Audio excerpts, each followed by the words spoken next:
Hi, I'm Fern and I'm in Brodie's kitchen today and we're going to be doing ciabatta. I love ciabatta because it's got all those complex holds and that really delicate flavour as well. So I'm going to show you how to make that today. So firstly, we're going to make the Biga. Now the Biga is an Italian version of a starter. So it's got all these beautiful complex flavours that you would get from a sourdough and really give structure to what is quite delicate bread. So we're going to get our yeast. We have some fresh yeast here.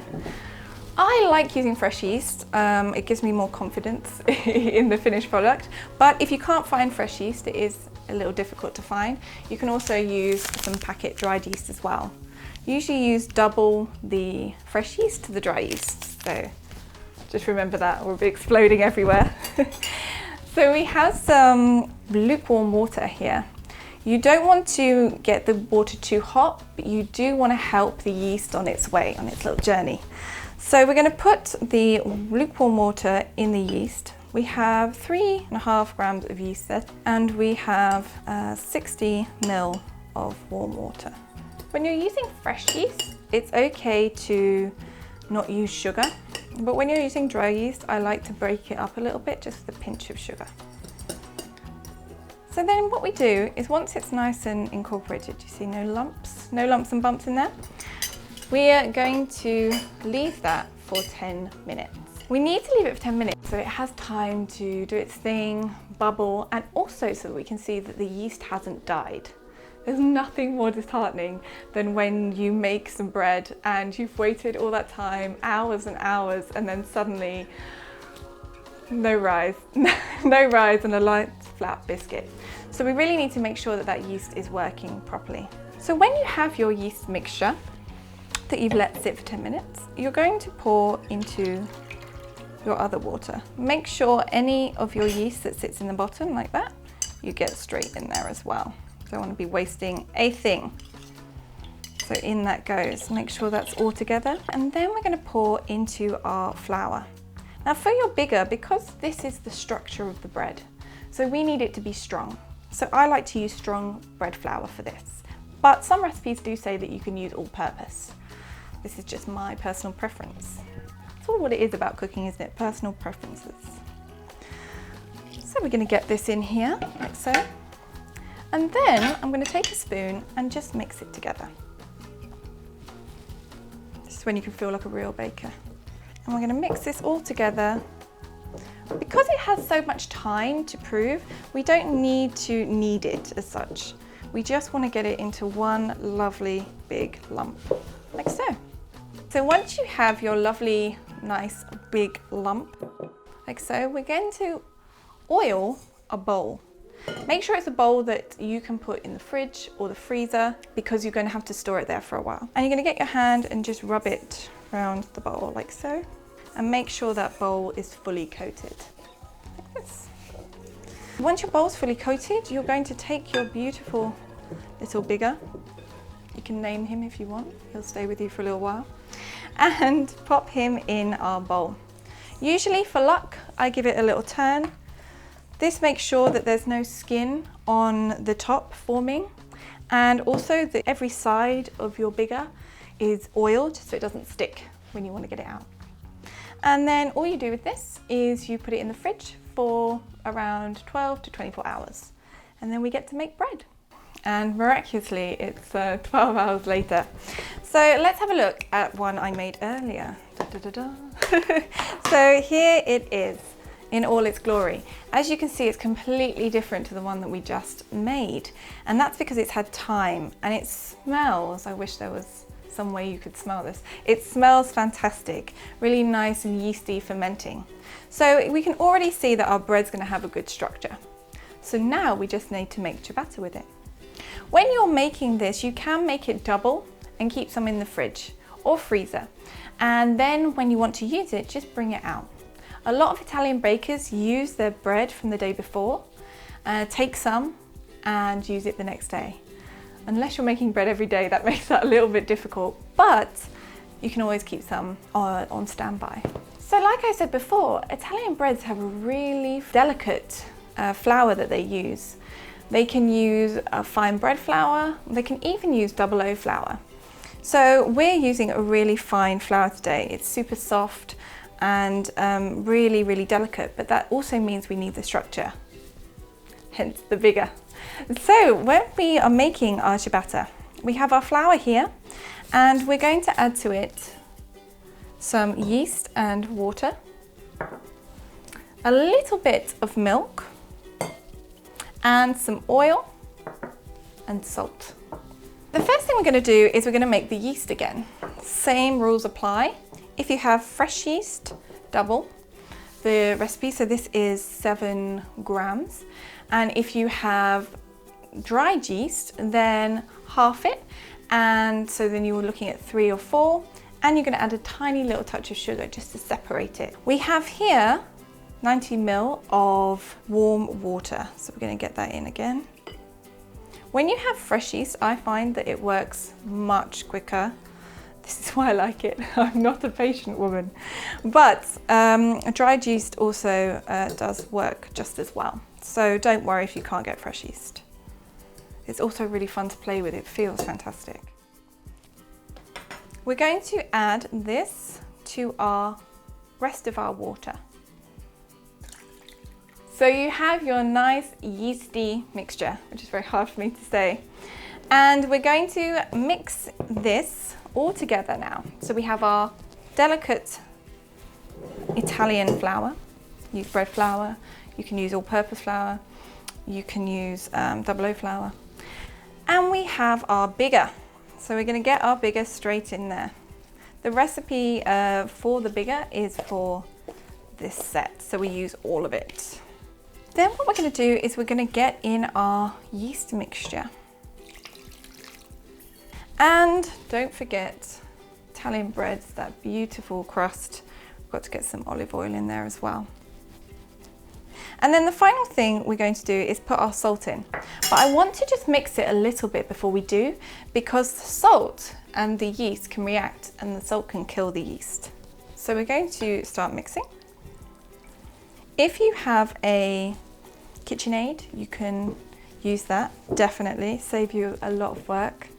But I need some guns, so I'm going to do it the old-fashioned way. So as you can see, it's already starting to come together, and this is a great time to add our salt because none of the yeast is out and could be killed. It's all mixed in with the flour. So we're going to mix that together.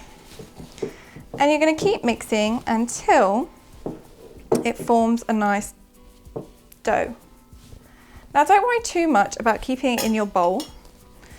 This is what work surfaces are for. So we're going to get our hands in and start bringing it all together, like so. It's a messy job. So maybe don't do it just before someone's coming around to view the house or something, or you've got to go somewhere nice in these clothes. I'm going to tip it onto the work surface. So get all of those bits in there. And now I'm going to show you my kneading technique. Everybody's kneading technique is different. This is what works for me. So while it's all still coming together, you want to really just bring all those pieces in. Make sure you keep collecting them with the sticky parts of the dough. So we are going to get it, once it's all together, it's going to start feeling quite sticky. This is where water gets involved. You're going to put a little bit of water in your hands, and you're going to try not to touch it too much. But you want to keep moving it around. So this is one of the techniques I use. You're slapping it and you're stretching the gluten. But you're also not pulling it around too much and making a huge sticky mess, she says. It can look much worse than this. Hear that sound? People wonder what's going on when I make this at home. And you're going to keep doing it until it kind of forms a more elastic looking blob. And you can see, even now, the strands that are starting to form, which is fantastic. My Italian friend taught me this, so probably it's not correct, but it works for me.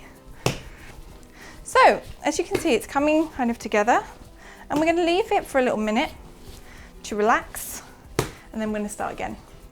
So I'm going to put it back in its bowl. As you can see already, it's getting more elastic. You're just going to, again, pull it up and slap it around. One of my favourite things. You can see how different it is from the first time we did it. You can move it around, just keep folding it and slapping it. And the gravity, because this is a really weighty piece of dough, so the gravity is really helping you to stretch that gluten. And it's really dramatic, which I like. So you're going to keep doing this for a little bit longer. And this is a labour of love, this bread. So it's not something you do quickly when you've realised you've run out of a loaf. But it's definitely worth it. And we're going to do this every half an hour until it becomes nice, velvety and silky. Once it starts not being as elastic, you know it's time to put it back. So when I put it back, I ball it all together and then in it goes. So our bread has been proving and this is the final result. Looking beautiful, bouncy, and we know the yeast is working, so that's great. So what we're going to do now is we're going to shape it. So we've got some flour, we're going to just dust some flour onto our surface. If you dust it higher and just let it fall, it gets a more even dust rather than dusting really low and you're getting these spots. So we're going to dust it with the flour, and I also get a little bit of cornmeal in there just to really add to the texture and help it not stick. So we're going to pull our bread from, and it should just fall out. Beautiful, look at that. If you look, you can see inside all of the holes that are forming and it's getting a really lovely texture. So now I've got to do the heartbreaking bit and I've got to pummel it and break it apart. So we're going to take it, look how light it is, really nice and fluffy. And I'm just going to go straight in half. If you have like a plastic spatula, you can do it with that. And you can weigh it if you really need to be precise, but I'm going back by here. So we're going to press it in half and we're going to pull it in half again. Get all those bubbles out there. So now that we have our 4 pieces, what we're going to do, a bit more flour, a bit more cornmeal, and we're just going to shape it. So what we want to do is put it on its side and just pull in until it resembles a smaller kind of loaf shape. Turn it round and then we're just going to stretch it slightly. Don't worry if it's looking odd shaped or that's ciabatta. It's doing its own thing, the bubbles are giving it its own character, that's perfectly fine. You want to keep this side up where we've done all the folding work. We want to keep this side up. And then you're going to place it on our baking paper, which I've put cornmeal on again so it doesn't stick.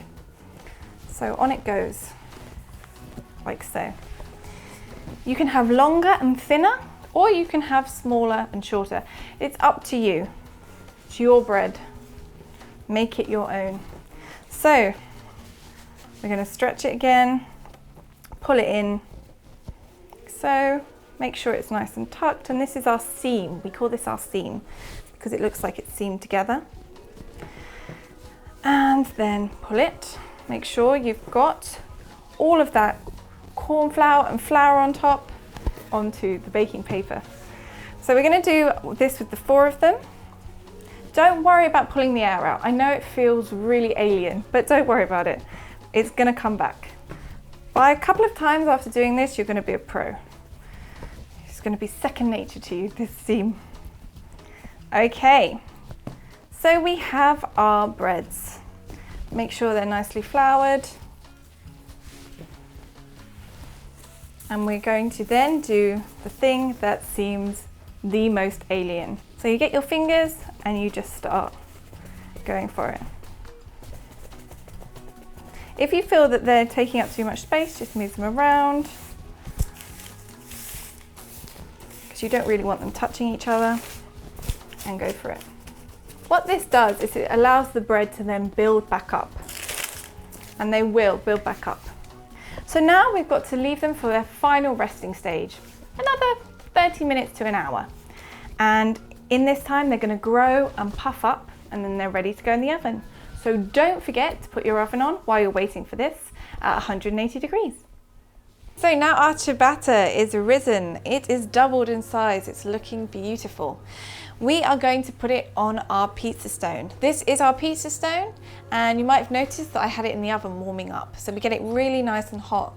This gives our ciabatta a chance to cook on the bottom. So it's really nice and it gets that good crack when you knock it. Okay, so if you don't have a stone, don't worry. You can use a baking tray. It's all the same. Just make sure that you get your cornmeal, as I'm going to do now, and put it on here so it doesn't stick. These pizza stones are better because they really hold the heat, unlike a baking tray, but it is okay. I've done it on baking trays many times before, so you can too. If you remember that we kept the seam side up, this is so we can flip it now and we get the beautiful side on the front. So very gently,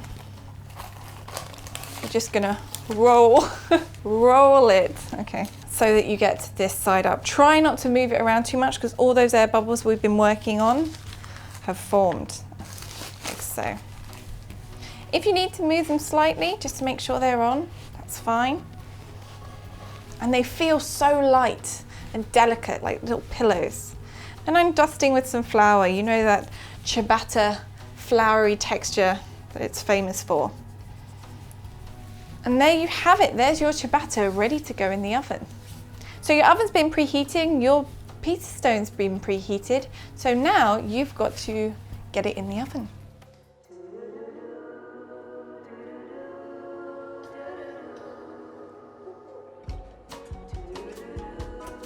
Another really important thing when you're working with ciabatta, do not open the oven. While it's forming and the bread is rising, it's still quite delicate. So give it at least 15 minutes before you start opening and checking. So if you have a window in your oven, that's perfect because you can really see how it's growing and when it's formed. Once the shape doesn't change anymore, you can check it because we don't want it overcooked. For your pizza stone, I would warm it up for about 10 to 20 minutes. Make sure it's really hot so your ciabatta starts cooking the second it hits it. Okay, so bread is ready. And here are our finished loaves. Look how beautiful they are. They smell gorgeous. And they're going to be very hot, so be careful when you're touching them. But can you hear that?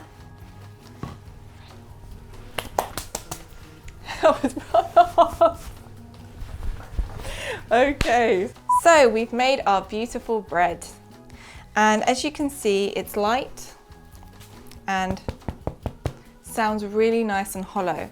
It's also got this lovely crunch. If you don't hear this lovely hollow sound, it's because the dough's not cooked enough inside. So this would be more dense. Once your bread is cooked, we need to cool it down. So we can transfer it to a wire rack. Don't worry if you don't have one. Any cool surface is fine. We just want to get it off our hot stone or tray. This means that the bread can harden as it cools down. Now our bread's cool, let's have a look. The grand reveal. Oh, sounds good.